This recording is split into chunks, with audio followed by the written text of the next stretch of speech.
तनाव और चिंता आज के बाद आपको सताएगी नहीं। बस इस कहानी को अंत तक ध्यान से सुनिएगा। इस कहानी को सुनने के बाद आपका सोचने का और देखने का नजरिया सकारात्मक हो जाएगा। तो चलिए आज की रहस्यमय कहानी की शुरुआत करते हैं। एक बार एक व्यक्ति बौद्ध भिक्षुक के पास जाता है और कहता है, मैं अपने नगर का एक व्यापारी हूं। मेरा पूरा दिन अपने व्यापार के कामकाज में ही गुजर जाता है, जिसकी वजह से मुझे ज्यादा खाली समय नहीं मिलता। ज्यादा खाली समय ना मिलने और हर समय व्यस्त रहने की वजह से मैं तनाव महसूस करने लगा हूं। पिछले कई महीनों से मैं अपना कोई भी काम ठीक से नहीं कर पा रहा हूं। अब तो किसी भी काम में मेरा मन भी नहीं लगता। मुझे काम को टालने की आदत लग चुकी है। मैं बहुत ही आलसी और चिड़चिड़ा सा हो गया हूं। अपने इन सारी आदतों की वजह से ही मैं आजकल बहुत ही आसान और व्याकुल रहने लगा हूं। कृपया आप मुझे कोई ऐसा तरीका बताएं जिससे पूरे दिन मैं अपने मन को भटकने से रोक सकूं और पहले की तरह अपने व्यापार में मन लगा सकूं। बौद्ध भिक्षु ने व्यक्ति की सारी बातें पूरे ध्यान से सुनी और फिर कहा, तुम्हारी समस्या तुम्हारा काम में व्यस्त रहना नहीं, बल्कि अपने काम को बोझ समझना है। और कोई भी इंसान काम को बोझ केवल तभी समझता है जब वह वर्तमान में चल रहे काम पर ध्यान न देकर सिर्फ अपने काम के भविष्य के बारे में सोचता रहता है और अपने मन में उसकी योजनाएं बनाता रहता है कि मैं भविष्य में इस काम को ऐसे करूंगा, इसे इतना बड़ा बना दूंगा। और जब इंसान सिर्फ किसी काम के बारे में सोचता रहता है लेकिन उसे पूरा करने के लिए कोई ठोस कदम नहीं उठाता, तो फिर वह उस काम को लेकर तनाव से गिर जाता है और फिर उसे वह काम बोझ लगने लगता है। यह सुन व्यक्ति ने कहा, हम हाथ मन, आपने तो मेरे मन की बात कह दी। मैं भी पिछले कई महीनों से रोज अपने काम पर ध्यान देने की बजाय अपने व्यापार की भविष्य के बारे में सोचता रहता हूं कि कहीं भविष्य में मेरा व्यापार कम ना हो जाए, कहीं कोई दूसरा व्यापारी मेरे व्यापार के इलाकों में कब्जा ना कर ले। और ऐसी कई तरह की नकारात्मक बातें मेरे मन में चलती रहती हैं, जिससे मैं अपने आज के व्यापार पर ध्यान नहीं दे पा रहा हूं। यह सुन बौद्ध भिक्षु ने कहा, हम अपने विचारों में समस्याओं को जितना बड़ा बना लेते हैं, असल जिंदगी में समस्याएं उतनी बड़ी नहीं होती। तुम्हें केवल अपने आज पर ध्यान देने की जरूरत है, बाकी सब अपने आप ही ठीक हो जाएगा। व्यक्ति ने कहा, महात्मा, मैं यही तो नहीं कर पा रहा। मैं अपने आज के कामों पर ही तो ध्यान नहीं दे पा रहा। मैंने बहुत कोशिश की, लेकिन मैं हर बार भटक जाता हूं। मैं अतीत में की हुई गलतियों पर पश्चाताप करने लगता हूं, भविष्य की योजनाएं बनाने लगता हूं और फिर मेरा मन अशांत हो जाता है। आप मुझे कोई ऐसे तरीके बताएं जिससे मैं आज पर ध्यान केंद्रित कर सकूं, लेकिन मैं लंबे समय तक ध्यान योग इत्यादि नहीं कर सकता और ना ही कोई बड़ी साधना कर सकता। इसीलिए आप मुझे कोई आसान तरीका ही बताएं। बौद्ध भिक्षु ने कहा, ठीक है, आज मैं तुम्हें 10 ऐसे छोटे छोटे तरीके बताने जा रहा हूं जिन्हें तुम अपने रोज के कामों के साथ भी कर सकते हो। ये तरीके सुनने में तो बहुत छोटे लगते हैं, लेकिन अगर तुमने पूरी दृढ़ता के साथ इनका पालन किया तो सिर्फ कुछ दिनों में ही तुम्हें इनके सकारात्मक परिणाम दिखने शुरू हो जाएंगे और तुम अपने वर्तमान के कामों को ज्यादा ध्यानपूर्वक कर पाओगे। व्यक्ति ने कहा, जी महात्मा, आप मुझे वह 10 तरीके बताए, मैं जरूर उनका पालन करूंगा। बौद्ध भिक्षु ने कहना शुरू किया, पहला तरीका है ध्यानपूर्वक भोजन करो। ज्यादातर लोग भोजन करते समय भोजन करने पर ध्यान नहीं देते, बल्कि उनका ध्यान तो किसी से बातें करने, किसी पुराने विचार में खोए रहने या फिर कुछ देखने में होता है, जिससे उनका मन भोजन करने के दौरान भी आसान रहता है। जबकि हमें भोजन की थाली आने के साथ ही उसकी सुगंध, थाली में कौन सा भोजन परोसा गया है, भोजन देखने में कैसा है, इन सब का पूरे ध्यानपूर्वक निरीक्षण करना चाहिए और मन ही मन भोजन बनाने वाला और उस भोजन को उगाने वाले का धन्यवाद करना चाहिए। हर एक निवाले के साथ भोजन के स्वाद का आनंद रहना चाहिए, न कि सिर्फ पहले निवाले का। अगर तुम पूरे प्रेम के साथ ध्यानपूर्वक भोजन को ग्रहण करते हो तो भोजन के खत्म होने तक तुम्हारा मन एकदम शांत हो जाएगा और तुम अंदर से आनंद महसूस करोगे। और यही कारण है कि पुराने भारतीय समाज में मौन रहकर भोजन करने की परंपरा रही है, क्योंकि मौन होकर ध्यानपूर्वक भोजन करना भी ध्यान करने का एक तरीका है। और न केवल भोजन करते समय बल्कि अगर तुम रोजमर्रा के अन्य कामों को भी, जैसे कि चलना, नहाना, सफाई करना इत्यादि को भी ध्यानपूर्वक करते हो, तो तुम पूरे दिन खुशी और आनंद से भरे रहोगे। बौद्ध भिक्षु ने कहा, दूसरा तरीका है अपने सांसों पर ध्यान दो। सांस प्राकृतिक रूप से चलने वाली एक स्वाभाविक और लयबद्ध प्रक्रिया है। जब हम अपनी आती जाती सांसों पर ध्यान देते हैं तो यह हमें हमारे दिमाग से निकालकर शरीर में ले जाती है। परिणाम स्वरूप हम अपने विचारों की उलझन, भय और चिंताओं से मुक्त हो जाते हैं और यह काम तुम किसी भी समय कर सकते हो। बुद्ध के द्वारा बताई गई विपासना ध्यान विधि में भी अपनी आती जाती सांसों पर ध्यान केंद्रित करने के लिए ही कहा गया है। जब भी तुम तनावग्रस्त हो जाओ या खुद को विचारों में उलझा हुआ पाओ तो तुरंत अपना ध्यान अपनी आती जाती सांसों की तरफ मोड़ दो। कुछ ही पलों बाद तुम महसूस करोगे कि तुम शांत होते जा रहे हो। तुम्हारी सारी उलझने, सारा तनाव गायब हो गया है। और अगर तुम लंबे समय तक अपने सांसों पर ध्यान केंद्रित करने की आदत डाल लेते हो तो तुम खराब से खराब परिस्थितियों में भी खुद को शांत रख पाओगे और अपने वर्तमान के कामों पर ज्यादा लंबे समय तक ध्यान केंद्रित कर पाओगे। सांसों पर ध्यान देना हमें याद दिलाता है कि हम कौन हैं। हमें आभास होता है कि हम वह विचार नहीं हैं जो अभी हमारे अंदर चल रहा है, बल्कि हम तो इससे अलग हैं, इससे ऊपर हैं। दोस्तों, हम केवल अपनी सांसों पर ध्यान देकर बहुत से नए आयामों की खोज कर सकते हैं। हमारे पूर्वजों ने इस पर बहुत काम किया था कि कैसे हम केवल अपनी सांसों पर नियंत्रण रखकर ऐसी ऐसी चीजें कर सकते हैं जो साधारण इंसानी जीवन से परे है। हम अपनी सांसों पर ध्यान देकर खुद को ऐसी स्थिति में ला सकते हैं कि जीवन में आने वाला कोई भी उतार चढ़ाव हमें परेशान नहीं कर सकता। बौद्ध भिक्षु ने व्यक्ति से कहा, तीसरा तरीका है अपने इंद्रियों से जुड़ी हमारी 5 इंद्रियों, नाक, त्वचा, जीभ्या, कान और आंखें हमारे शरीर के प्रवेश द्वार हैं। लेकिन जब हम विचारों में खोए रहते हैं तो हम अपनी इंद्रियों को अनुभव नहीं कर पाते कि हमारे आसपास क्या चल रहा है, कैसी सुगंध है, कैसी ध्वनियां आ रही है। जब तक कि यह सारी चीजें इतनी प्रबल ना हो कि यह हमारा ध्यान अपनी ओर खींच ले, हम बस बेहोशी में जिए चले जा रहे हैं। इसीलिए अपने आसपास की चीजों को ठहर कर ध्यान से देखने की आदत डालो। जैसे अपने शरीर से टकराती ठंडी हवा को महसूस करो, बगीचे में खिले रंग बिरंगे फूलों पर ध्यान दो, उनकी खूबसूरती को निहारो, पक्षियों की आवाजों पर ध्यान दो, उगते और डूबते सूरज को कुछ देर ठहर कर देखो। ये सारी छोटी छोटी चीजें तुम्हें तुम्हारे वर्तमान से जोड़ेगी। अगर तुम अपने जीवन में शांति और आनंद का अनुभव करना चाहते हो तो तुम्हें अपने आसपास की चीजों पर ध्यान देना होगा। तुम्हें कुछ पल ठहर कर उन्हें प्रेम पूर्वक देखना और महसूस करना होगा। बौद्धिक अक्षियों ने कहा, चौथा तरीका है अपने मन में उठने वाली नकारात्मक भावनाओं का निरीक्षण करो। परेशान, निराशा या क्रोधित होना हम इंसानों में आम बात है, लेकिन हमें चाहिए कि हम ऐसी भावनाओं के बहाव में ना आए। वही बल्कि जब भी हमारे अंदर किसी भी प्रकार की नकारात्मक भावना उठी तब हमें इन भावनाओं पर ध्यान देना चाहिए। जैसे कि जब तुम्हें गुस्सा आए या कुछ गलत करने का मन करे तो कुछ देर ठहर कर देखो कि उस समय तुम्हारे अंदर कैसे विचार उठ रहे हैं। कुछ देर में तुम महसूस करोगे कि तुम वह विचार नहीं हो, तुम उनसे अलग हो। तुम उन्हें देखते रहो और कुछ ही देर में वह सारे नकारात्मक विचार गायब हो जाएंगे। और अगर तुम हर बार ऐसा ही करते हो तो तुम तुम्हारी भावनाओं पर नियंत्रण करना सीख जाओगे। भिक्षु ने कहा, पांचवा तरीका, अपने मन में उठने वाले हर विचार पर भरोसा मत करो। हमारा मन हर समय अनुमान और धारणाएं बनाता रहता है जो कि सच नहीं होती। जैसे कि जब भी हम किसी व्यक्ति से मिलते हैं या किसी नई चीज को देखते हैं तो तुरंत हमारा मन उसके बारे में अपनी पूर्व धारणाएं बनाने लगता है और फिर उस चीज या इंसान को या तो अच्छा या बुरा बनाकर हमारे सामने पेश करेगा और फिर हम अपने विचारों को सच मानकर उस इंसान या चीज को वैसा ही समझने लगते हैं। और कुछ लोग तो अपनी ही धारणाओं को सच मान लेते हैं और उसी पर अड़े रहते हैं, जबकि हमें खुद को किसी भी प्रकार की पूर्ण धारणा से स्वतंत्र रखने का प्रयास करना चाहिए और पूरी जागरूकता के साथ जो चीज असल में जैसी है उसे वैसे ही देखने का प्रयास करना चाहिए, न कि उसमें अपनी तरफ से अच्छा या बुराई की चादर ढक देनी चाहिए।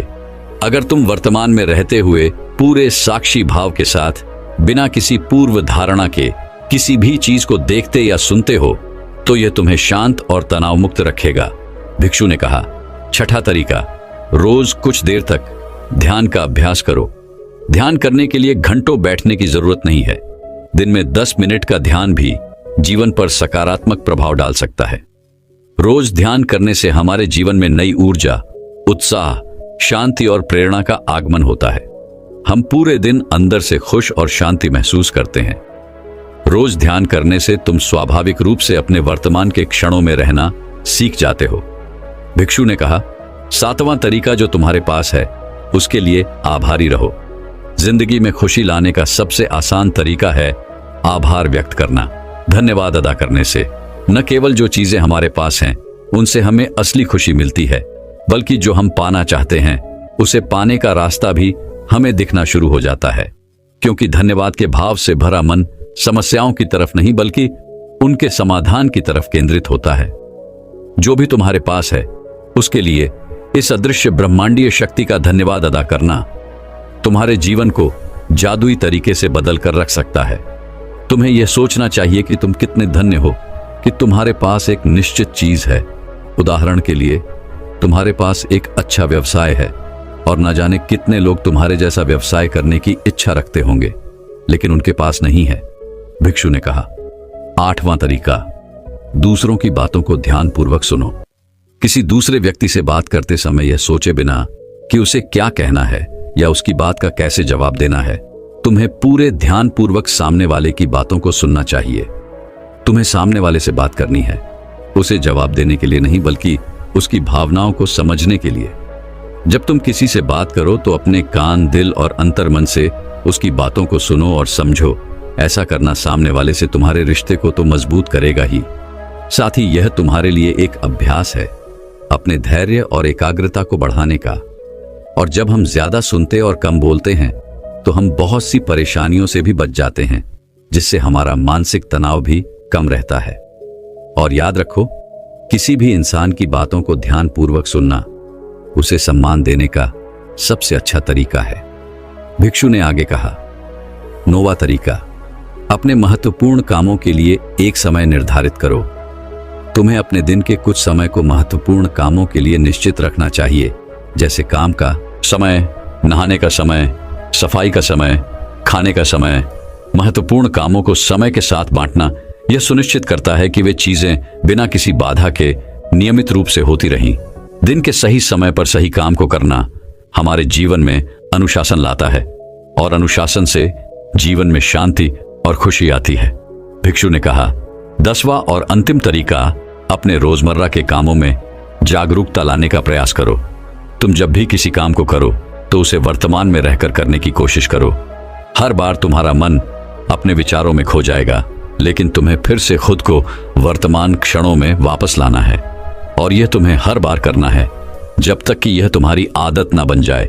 और साथ ही तुम यह देखने का भी प्रयास करो कि उस काम को करते वक्त तुम्हारे अंदर किस तरह के विचार उठ रहे हैं। यह एक छोटा सा अभ्यास तुम्हें वर्तमान में जीने में तुम्हारी मदद करेगा। भिक्षु ने आगे कहा, शांति और आनंद कोई घटना नहीं है, बल्कि यह एक प्रक्रिया है जो हमारे जीवन के साथ साथ चलती है, अगर हम जागरूक रहकर जीना सीख जाते हैं। इतना कहकर बौद्ध भिक्षु मौन हो गए और वह व्यापारी उनका धन्यवाद करते हुए वहां से चला गया। तो दर्शकों, चलिए अब तनाव के ऊपर हमारे दूसरे कहानी की शुरुआत करते हैं। एक बार एक बड़े राज्य के राजा को एक सन्यासी से प्रेम हो गया। सन्यासी रहता था राज्य के पास वाले एक जंगल में। वह एक पेड़ के नीचे अपनी धुनी रमाए बैठा रहता, अपनी मस्ती में मस्ती, बिना किसी चिंता, बिना किसी तनाव की। उसकी शांति लोगों को अपनी तरफ आकर्षित करती। जो भी उसके पास बैठता उसका मन भी शांत हो जाता। उस सन्यासी की अद्भुत शांति लोगों से दुलार करती, उनको अपनी तरफ चुंबक की तरह आकर्षित करती। आसपास के गांव के लोग जब भी अपनी कोई समस्या लेकर उस सन्यासी के पास आते ही तो वह झट से उन्हें उनकी समस्या का समाधान सुझाव देता।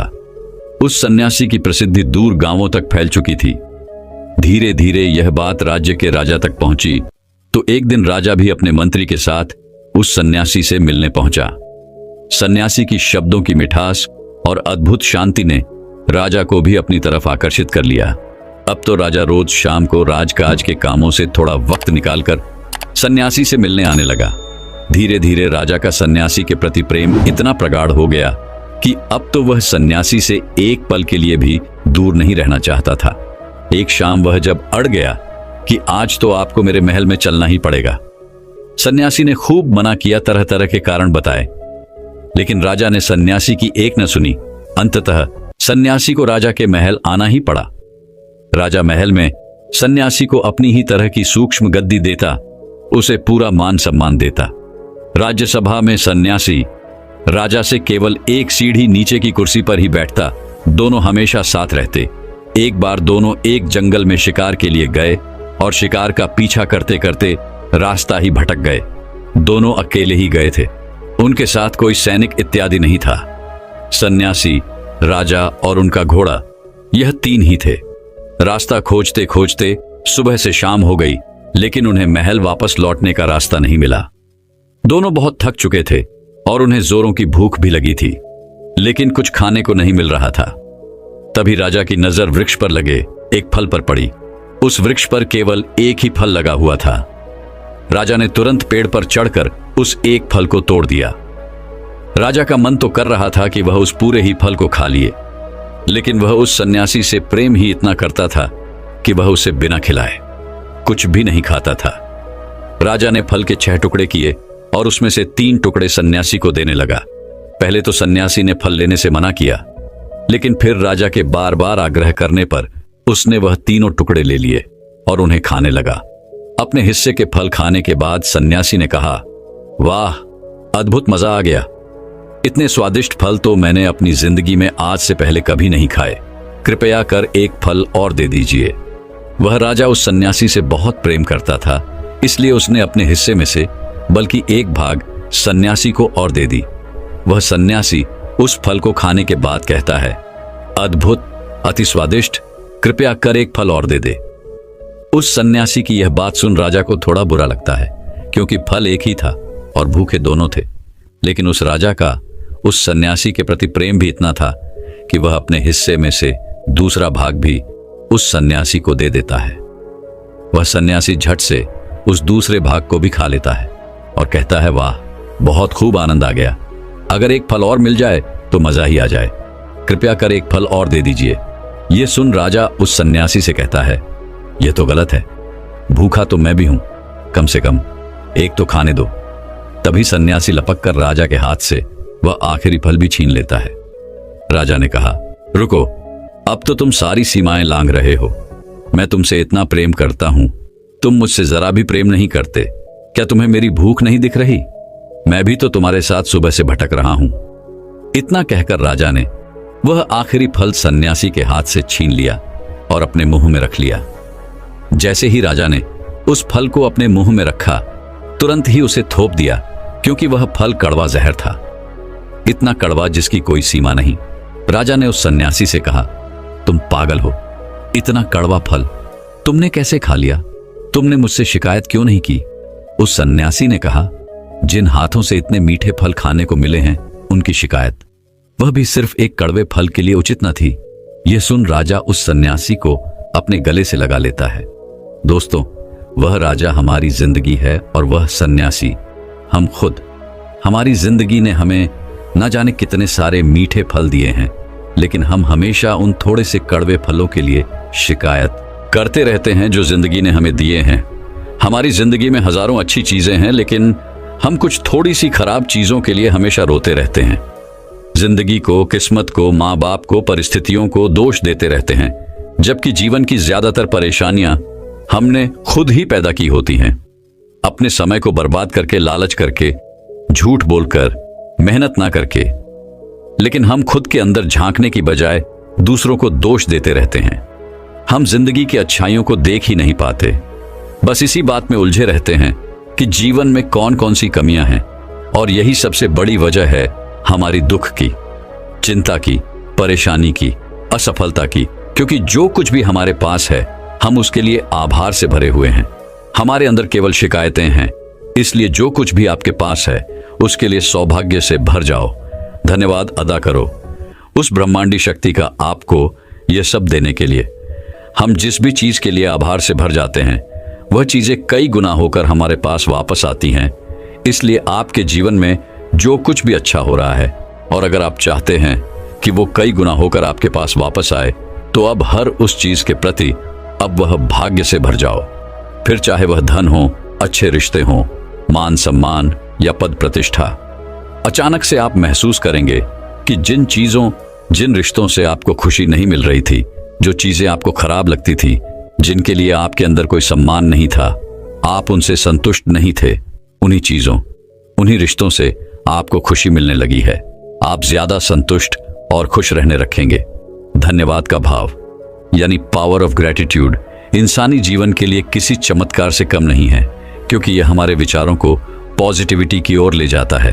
दोस्तों, अगर हम एक कागज देकर उसमें एक तरफ ये लिखें कि हमारे पास क्या क्या है और दूसरी तरफ ये लिखें कि जीवन में कौन कौन सी कमियां हैं, तब हम जान पाएंगे कि जो अच्छी चीजें हमारे पास हैं उनकी लिस्ट तो खत्म ही नहीं हो रही, लेकिन कागज के दूसरी ओर कि जीवन में कौन कौन सी कमियां हैं, तो हम पाएंगे कि वहां केवल इतनी ही कमियां हैं जिन्हें हम अपनी उंगलियों में गिनकर ही खत्म कर सकते, जैसे कि धन की कमी, समय की कमी, रिश्तों में कड़वाहट इत्यादि। और जीवन की ज्यादातर समस्याएं हमारी खुद की बनाई हुई हैं। अगर हम चाहे तो थोड़ी सी ज्यादा मेहनत करके, अपने समय का सही उपयोग करके, अपने रिश्तों को थोड़ा सा ज्यादा समय और सम्मान देकर अपने जीवन की ज्यादातर समस्याओं को खत्म कर सकते हैं। लेकिन हमारा ध्यान समाधान की बजाय समस्या की तरफ ज्यादा होता है, और यही हमारे दुख और तनाव का एक बड़ा कारण है। अगर हम ध्यान से देखें तो हमारे आसपास ही ऐसी बहुत सी चीजें हैं जिनके लिए हम इस पल का धन्यवाद कर सकते हैं। स्वच्छ हवा पीने के लिए साफ पानी, स्वस्थ शरीर, हमारी आंखें, हमारे कान, हाथ पैर इत्यादि। अच्छी आंखों का होना कितना बड़ा सौभाग्य है, यह उस इंसान से पूछो जो अंधा है। अच्छे कानों की कीमत उससे पूछो जो बहरा है। स्वस्थ शरीर का महत्व उससे पूछो जो बीमार है। अगर ऐसे लोगों को एक चीज वरदान प्राप्त करने का केवल एक मौका मिले, तो ये लोग सबसे पहले अपने शरीर को स्वस्थ करने का वरदान मांगेंगे। इसलिए अगर हमारे पास एक स्वस्थ शरीर है तो इसके लिए इस पल का धन्यवाद तो बनता है। अगर आज रात हम अच्छा खाना खा पा रहे हैं तो इसके लिए भी इस पल का धन्यवाद करो, क्योंकि आज रात दुनिया में लाखों लोग भूखे सोने वाले हैं। कम से कम हम उनमें से तो नहीं हैं। पुराने चाइना में एक बहुत बड़ा सन्यासी हुआ, मुझे उसका नाम याद नहीं आ रहा। एक बार वह अपने कुछ शिष्यों के साथ नदी से स्नान कर वापस लौट रहा था। तभी अचानक उसका पैर रास्ते में पड़े एक पत्थर से टकरा गया। उसके अंगूठे में जोरों की चोट लगी और उसका पूरा पैर लहूलुहान हो गया। लेकिन उस सन्यासी ने तुरंत ही उस पत्थर को उठाकर रास्ते से किनारे फेंका और हाथ जोड़कर परमात्मा का धन्यवाद करने लगा। यह देखकर उसके शिष्यों ने पूछा, आप ये क्या कर रहे हैं? यह भी कोई धन्यवाद करने वाली बात है? सन्यासी ने कहा, धन्यवाद कर रहा हूं कि अंगूठे के चोट से ही काम हो गया, वरना सर के बल भी गिर सकता था, सर भी फूट सकता था, जान भी जा सकती थी। इसीलिए धन्यवाद कर रहा हूं कि सिर्फ इतना सा दर्द देकर ही मुझे बड़े दर्द को सहने से ही बचा लिया। अगर ऐसे इंसान को कोई कष्ट भी होता है तभी वह आभार प्रकट करता है कि चलो इतने कष्ट से ही काम चल गया, वरना ज्यादा भी सहना पड़ सकता था। अब ऐसी सोच रखने वाले इंसान को कौन सी परेशानी दुख दे सकती है?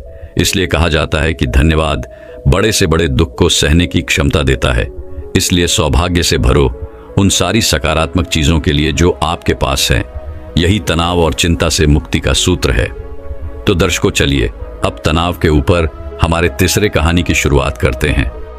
एक राज्य के राजा की यह आदत थी कि वह अक्सर भेष बदलकर अपने राज्य में घूमा करता था, ताकि वह अपने प्रजा की असली जरूरतों के बारे में जान सके और राज्य में चल रहे गलत कामों, वह सुरक्षा की स्थिति की जानकारी हासिल कर सके। ऐसे ही एक दिन अपने मंत्री के साथ भेष बदलकर घूमते हुए राजा अपने राज्य की अंतिम छोर तक पहुंच जाता है। वहां पहुंचकर राजा एक बहुत ही चौंका देने वाली घटना देखता है। वह देखता है कि एक इंसान सड़क के बीचों बीच लेटा हुआ है, लेकिन कोई भी उसकी मदद नहीं कर रहा। लोग उसके आसपास से निकल तो रहे हैं, लेकिन कोई भी उस पर ध्यान नहीं दे रहा है। यह देखकर राजा खुद ही उस पड़े हुए व्यक्ति की मदद करने जाता है। राजा जैसे ही उस व्यक्ति के पास पहुंचकर उसको उठाने की कोशिश करता है, उसे पता चलता है कि व्यक्ति तो पहले से ही मरा हुआ है। यह देखकर राजा मदद के लिए लोगों को आवाज लगाता है, लेकिन जो भी वहां से गुजरता उस मरे हुए व्यक्ति को देखकर अपना मुंह बनाता और वहां से चला जाता। इस तरह से कोई भी राजा की मदद करने के लिए नहीं रुका। अंत में राजा ने ही वहां से गुजरने वाले एक व्यक्ति का हाथ पकड़कर उसे रोकते हुए पूछा। मैंने लोगों को इसकी मदद के लिए आवाज लगाई, लेकिन कोई भी इसके पास तक नहीं आया।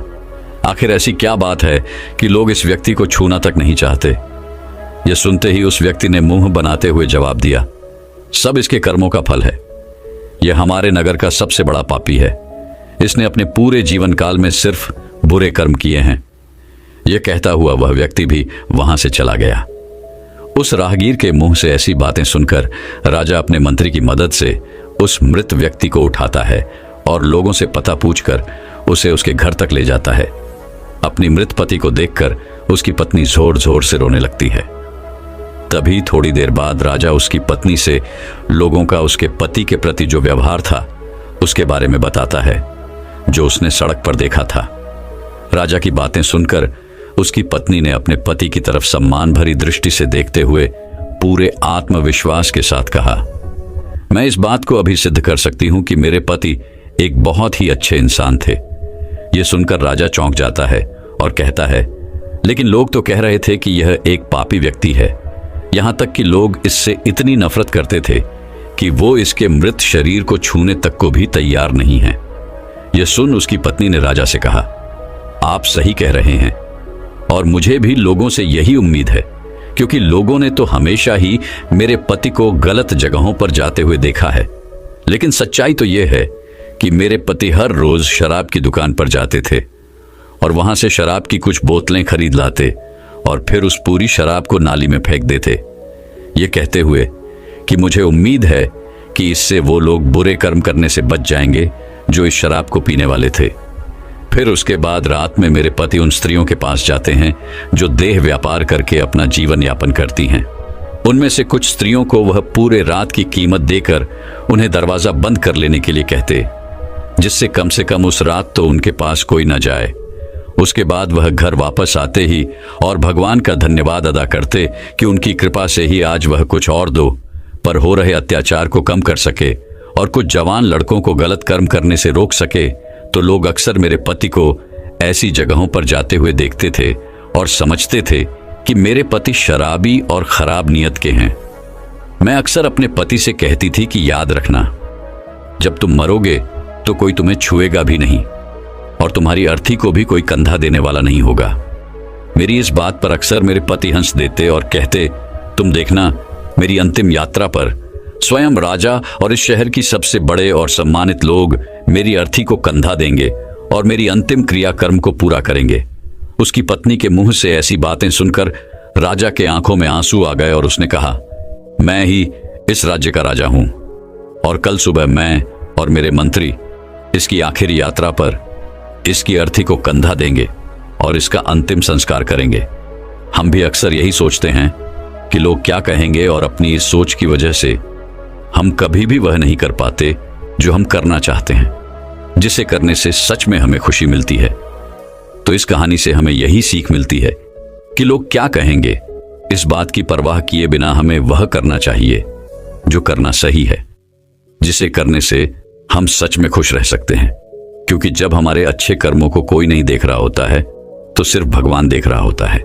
दोस्तों, मैं उम्मीद करता हूं कि यह कहानी सुनने से आपके जीवन में अच्छे बदलाव आए होंगे। आपको इस वीडियो से क्या सीखने मिला, ये कमेंट करके जरूर बताइए और अपने परिवार, दोस्तों या आपके करीबी इंसान के साथ ये कहानी शेयर करके उन्हें भी इस ज्ञान से परिचित करवाएं। बाकी अगर आपको ये वीडियो दिल से अच्छी लगी हो तभी इस वीडियो को लाइक कर देना और आपने अब तक इस चैनल को सब्सक्राइब न किया हो तो चैनल को सब्सक्राइब भी जरूर कर देना।